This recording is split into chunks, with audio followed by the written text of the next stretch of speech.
Today I want to talk about a source of anxiety for young children and older children and ourselves alike, and that's fear of failure. Now, we already know that in order to succeed, we fail many times over. And the classic example of this is when we're teaching our child to ride a bike. They fall, and eventually they learn to ride and they just soar. But there are many failures and mistakes along that path. And when I talk about this topic, what always comes to mind for me is a moment about 18 years ago when I parallel parked on my own for the first time into a tree in front of an audience of pedestrians who were quite open-mouthed. It was a huge failure and an embarrassment. And so how do we encourage our children to talk about these failures and talk about these embarrassments in a way that's going to move them towards success? And so one of the things we really want to do is to celebrate their failures. So what do I mean by that? I don't mean that they fall down and then we cheer that they fell. No, that would be completely insensitive. No, we want to celebrate the fact that in order to fail, that means you got out there and you tried. And there's something to be said for that. We want to embrace their mistakes. We want to notice and help them notice when they've made mistakes and be able to acknowledge them. And one of the great activities that I like to do to really push this forward is around finding mistakes in homeworks.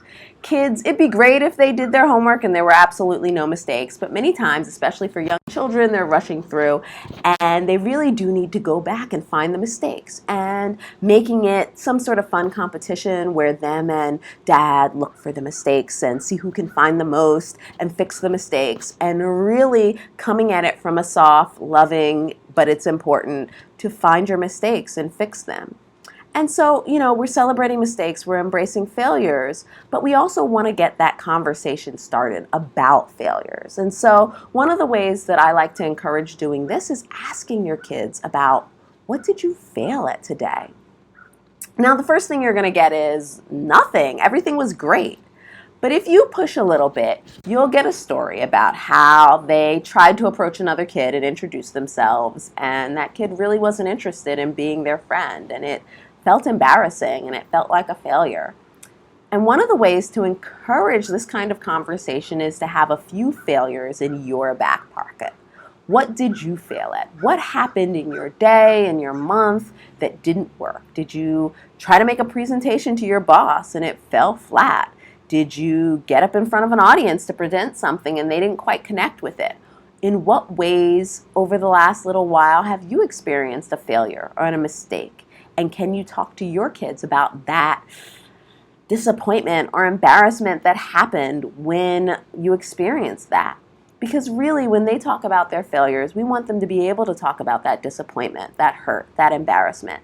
And in order for us to be able to listen to them, to get in there with them, to validate their experience, we really need to be able to talk about our own experience with failure and with embarrassment, and to be able to walk ourselves through that. And what I'm talking about here is vulnerability. We need to be able to sit with that vulnerability because we can't take our kids places that we haven't already been ourselves.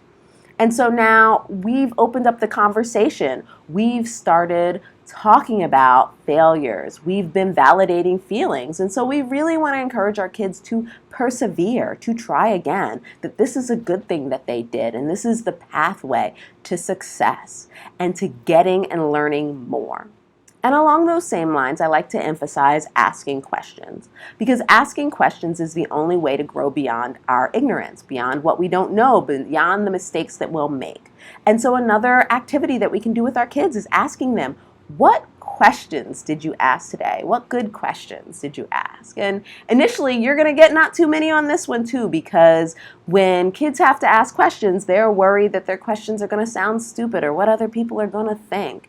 And what we want to do is challenge them to what important question are you going to go to school and ask today? And I want to hear the answer, and I'm excited. And here are some of the questions that I'm going to ask today and that I'm going to find out. And so really helping them embrace the things they don't know, move past it, normalizing it, making them feel like they're not alone in there, and being with them. And so the last step that I'm going to emphasize today is celebrating those successes. Because once you've gone through failure, it makes the success so much sweeter. All right, take care. Bye.